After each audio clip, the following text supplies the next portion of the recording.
নারী জাগরণের অগ্রদূত বেগম রোকেয়া জন্মের ১৪৫ বছর পরেও তার অবদান আজও আলো ছড়াচ্ছে। কিন্তু রংপুরে প্রশাসনিক অব্যবস্থাপনা, উদাসীনতা আর অনিয়মে সীমাবদ্ধ হয়ে পড়েছে তার স্মৃতি রক্ষার কার্যক্রম। রোকেয়া পরিবারের জমি দখল হয়েছে, বেহাল দশা স্মৃতিকেন্দ্রের। সব মিলিয়ে প্রশ্ন উঠেছে রোকেয়ার স্বপ্নের বাস্তবায়ন নিয়েই। নববী ফেরদৌস রাফির ছবিতে মাহবুব সুমনের প্রতিবেদন। বেগম রোকেয়ার স্মৃতি ধরে রাখতে নির্মিত হয়েছে স্মৃতিকেন্দ্র, কিন্তু সেই কেন্দ্রই আজ প্রায় বেহাল। স্থানীয়দের অভিযোগ, দায়িত্বশীলদের উদাসীনতা আর সরকারের সদিচ্ছার অভাবেই অচল হয়ে পড়েছে এর কার্যক্রম। এখানে স্কুল আছে, কলেজ আছে, তো যারা মেয়েরা যায় তো তাদেরকে ওই মাদক যারা সেবনকারী থাকে তা তারাও একটু ডিস্টার্বের সম্মুখীন হয় নারীরা। আমি যেখানে এখানে দায়িত্ব নিয়েছি, আমি জানি ওখানে কি হয় বা কি হবে। কিছুই হয় না, ওখানে জিনিসপত্র আছে, বাস পরিত্যক্তটা। মাত্র ৩ দিনের অনুষ্ঠানে সীমাবদ্ধ করে দেওয়া হয়েছে রোকেয়া দিবসের কর্মসূচি। এতে ক্ষুব্ধ স্থানীয়রা, তবে প্রশাসন বলছে তারা নিয়ম মেনেই কাজ করছে। এই ৯ ডিসেম্বর থেকে ১১ ডিসেম্বর পার হয়ে গেলে আর বাকি ১১ মাস এখানে আমরা কারো পদাচরণা দেখতে পাই না। রোকেয়ার নামে কোনো জমি নাই। রোকেয়া হচ্ছে ভারত উপমহাদেশের এই মনীষীদের মধ্যে একমাত্র মনীষী যিনি হচ্ছে ভূমিহীন মনীষী। যৌক্তিকভাবে দ্বিমত পোষণ করতেছি এই জন্য যে আমাদের পাঠ্যপুস্তকে বেগম রোকেয়ার বিভিন্ন প্রবন্ধ, সাহিত্যের বিভিন্ন অংশ ইতিমধ্যে অন্তর্ভুক্ত হয়েছে এবং তাকে নিয়ে বিভিন্নভাবে কিন্তু গবেষণা হচ্ছে। নারী জাগরণের এই অগ্রদূতের স্বপ্ন এখনো বাস্তবায়ন হয়নি।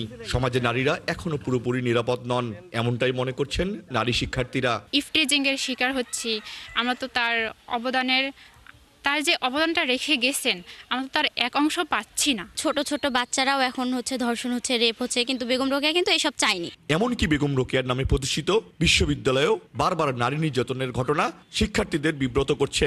তো যেসব ডিপার্টমেন্টে নারীর সংখ্যা কম, তারা যাতে তাদের সুরক্ষাটা যাতে বজায় রাখতে পারে, এই জন্য প্রশাসন থেকে, আমাদের ডিপার্টমেন্টের শিক্ষকদের থেকে এটা সম্পর্কে একটা সেফ এনভায়রনমেন্ট চাই। নারীরা যেন সুযোগ সুবিধা পায়, কোনো ধরনের হয়রানি না শিকার হতে হয়, বা মেয়েদের যেন ন্যায্য অধিকারটা পায়। রোকেয়া বিশ্ববিদ্যালয়ের নারী শিক্ষার্থীদের নিরাপত্তায় জিরো টলারেন্স নীতি গ্রহণ করেছে বিশ্ববিদ্যালয় প্রশাসন, এমনটাই দাবি উপাচার্যের। জায়গাটা আমরা বেগম রোকেয়া বিশ্ববিদ্যালয়ের আওতায় নিয়ে আসার জন্য বাংলা একাডেমি, সংস্কৃতি মন্ত্রণালয় কর্তৃক আমরা আগামীকাল এমওইউ করতে যাচ্ছি যে এই জায়গাটা আমাদের বেগম রোকেয়া বিশ্ববিদ্যালয়ের বেগম রোকেয়ার স্মৃতি, তার যে গবেষণা, তার নিয়ে যে গবেষণা, উচ্চতর গবেষণা করার জন্য বেগম রোকেয়া শিক্ষার্থী, বাংলা বিভাগ এবং ইতিহাস ও প্রত্নতত্ত্ব বিভাগের শিক্ষার্থীরা সহ আরও অন্যান্য বিভাগের শিক্ষার্থীরাও ওখানে যাবে।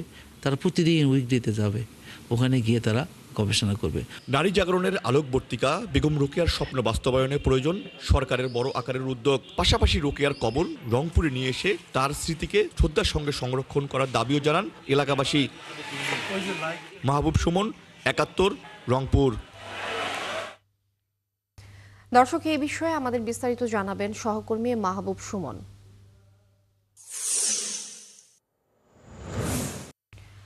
সুমন, দিবসটিকে ঘিরে সচেতন মানুষ কি বলছেন এবং কি কি আয়োজন হাতে নেওয়া হয়েছে দিবসটিকে ঘিরে?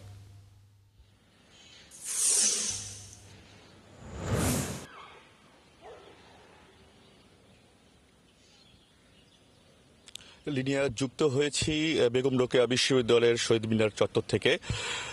নারী জাগরণের যে ভোরের প্রথম আলো হয়ে এসেছিলেন এবং যার কলমের ডানায় উড়েছিল মুক্তির গান এবং যার চিন্তায় জাগ্রত হয়েছিল ঘুমন্ত জাতি, এবং যিনি নারী জাগরণের যে শিক্ষা এবং সচেতনতার ক্ষেত্রে যে ভূমিকা রাখার চেষ্টা করেছিলেন, সেই চেষ্টা কিছুটা এখন ফিকে হওয়ার প্রবণতা দেখা দিচ্ছে বিভিন্ন জায়গায়। তিনি যেটা চেয়েছিলেন যে নারীরা একটি নিরাপদ পরিবেশ পাবেন, কিন্তু শুধুমাত্র শিক্ষাক্ষেত্রেও কিছুটা প্রসারতা পেলেও তার যে কার্যক্রম সেটি কিন্তু দিবসের মধ্যে সীমাবদ্ধ রাখা হয়েছে।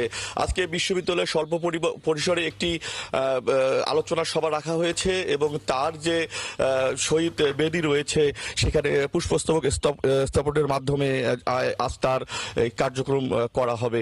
কিন্তু আমরা দেখছি যে বেগম রোকেয়ার নামে যে বিশ্ববিদ্যালয়, সেই বিশ্ববিদ্যালয়ের নারী নির্যাতনের যে চিত্র সেটি কিন্তু একটি ভয়ানক আকার ধারণ করেছে।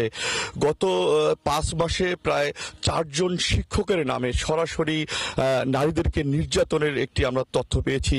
এবং বেগম রোকেয়ার নামে যে বিশ্ববিদ্যালয়ে 22টি বিভাগ রয়েছে, যে বিভাগের কোনো বিভাগেই বেগম রোকেয়াকে নিয়ে কোনো গবেষণা নেই এবং তাদের সিলেবাসে কোনো বিষয়ভিত্তিক আলোচনা নেই বেগম রোকেয়াকে নিয়ে। এছাড়াও বেগম রোকেয়া বিশ্ববিদ্যালয়ে কিন্তু শুধুমাত্র শিক্ষক কর্তৃক নয়, যারা ছাত্র রয়েছেন তারাও কিন্তু এখানে ছাত্রীদেরকে নির্যাতন করছেন এবং এই নির্যাতনের আকার এখন ভয়াবহ আকার ধারণ করেছে। যদিও বেগম রোকেয়া বিশ্ববিদ্যালয়ের যে নারী শিক্ষার্থীরা রয়েছেন তাদের যে নিরাপত্তা, সেই নিরাপত্তার জন্য একটি নারী সেল গঠন করা হয়েছিল এবং সেখানে স্পষ্ট নির্দেশনা ছিল যে 15 দিনের মধ্যে নারীর যে অভিযোগ সেটি সমাধান করতে হবে তদন্ত করে। কিন্তু মাসের পর মাস পেরিয়ে গেলেও রহস্যজনকভাবে যারা প্রশাসনের কর্তা রয়েছেন তারা কিন্তু আজকে এই বিচারগুলো এখনো সমাধান করতে পারেনি। সেই জন্য বেগম রোকেয়া বিশ্ববিদ্যালয়ে নারীদের যে নির্যাতনের সেটি কিন্তু একটি ভয়ানক আকার ধারণ করেছে। এছাড়াও যারা বেগম রোকেয়া বিশ্ববিদ্যালয়ের শিক্ষার্থী রয়েছেন তাদের সাথে আমরা কথা বলেছি, তারা কিন্তু অনেকে বলছেন যে অনেক বিষয় কিন্তু সামনে আসছে না, গুটি কয়েক বিষয় তারা সামনে আনতে পারছেন। বেগম রোকেয়ার যে চাওয়া ছিল, বেগম রোকেয়ার যে প্রত্যাশা ছিল, সেই প্রত্যাশার যে পূরণের ক্ষেত্রে নারী নির্যাতন কিন্তু একটি বড় বাধা হয়ে গিয়েছে। এবং মাহবুব সুমন, অনেক ধন্যবাদ আমাদের সাথে যুক্ত হওয়ার জন্য। দর্শক, রংপুর থেকে আমাদের সহকর্মী মাহবুব সুমন যুক্ত ছিলেন, আমরা সেখানকার বিস্তারিত জানছিলাম।